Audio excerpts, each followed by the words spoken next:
Assalamualaikum warahmatullahi wabarakatuh. Selamat siang, salam sejahtera bagi kita semua. Perkenalkan, nama saya Maria Fiona Bonumboli, NIM 1911111200963. Kami dari kelompok 7 akan mempresentasikan hasil diskusi kami yang berjudul Laporan Laba Rugi dan Laba Ditahan Konsolidasi. Di sini saya akan menjelaskan apa itu laporan laba rugi konsolidasi. Laporan laba rugi konsolidasi yaitu laporan laba atau rugi ini menunjukkan kondisi keuangan yang bergabung antara induk dan anak perusahaan. Laba ditahan konsolidasi adalah laba yang didapatkan perusahaan yang bergabung antara induk perusahaan dan anak perusahaan. Laporan konsolidasi menggambarkan kesatuan perusahaan induk dan anak-anak perusahaan yang dalam operasi sehari-harinya perusahaan-perusahaan tersebut adalah entitas-entitas yang terpisah. Pengendalian perusahaan induk atas anak menyebabkan dalam banyak hal operasi anak dipengaruhi oleh induk. Dengan demikian akan banyak terjadi transaksi antara induk dan anak. Setiap transaksi yang dilakukan perusahaan induk pada perusahaan anak atau sebaliknya, atau transaksi yang dilakukan satu anak dengan anak lainnya dalam hubungan induk dan anak disebut dengan transaksi antar perusahaan. Laporan konsolidasi memandang induk dan anak adalah satu, sehingga bila induk melakukan transaksi dengan anak, hal itu berarti transaksi dengan diri sendiri. Transaksi antar perusahaan merupakan transaksi internal dari sudut pandang konsolidasi.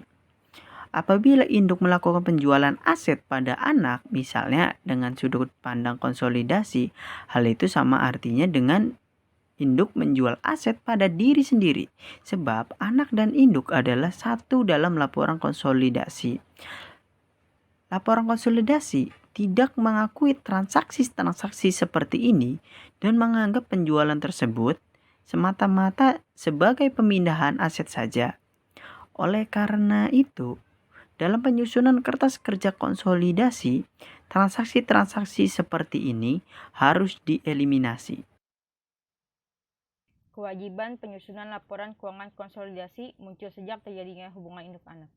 Laporan keuangan konsolidasi terdiri dari neraca konsolidasi, laporan laba rugi konsolidasi, laporan laba ditahan konsolidasi, dan arus kas konsolidasi.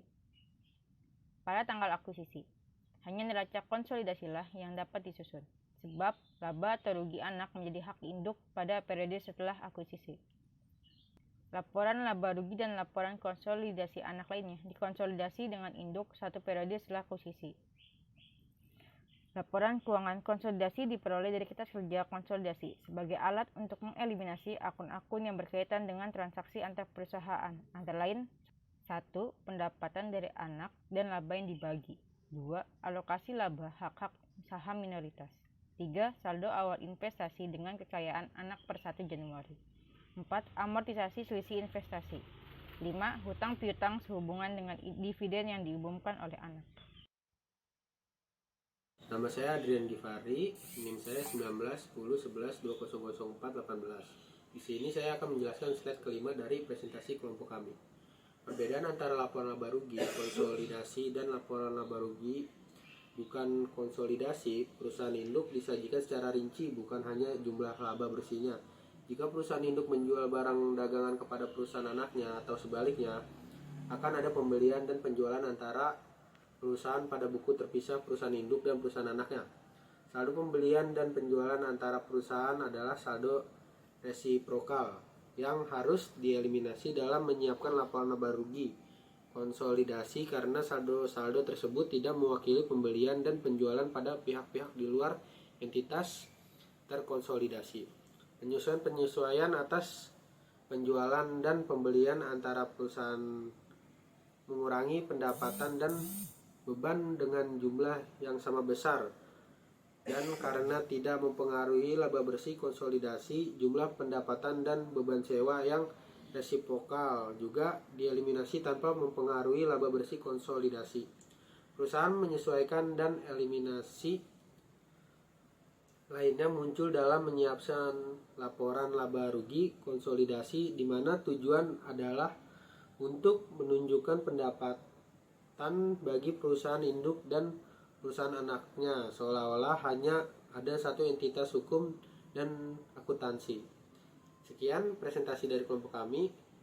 Kurang lebih mohon maaf. Assalamualaikum warahmatullahi wabarakatuh.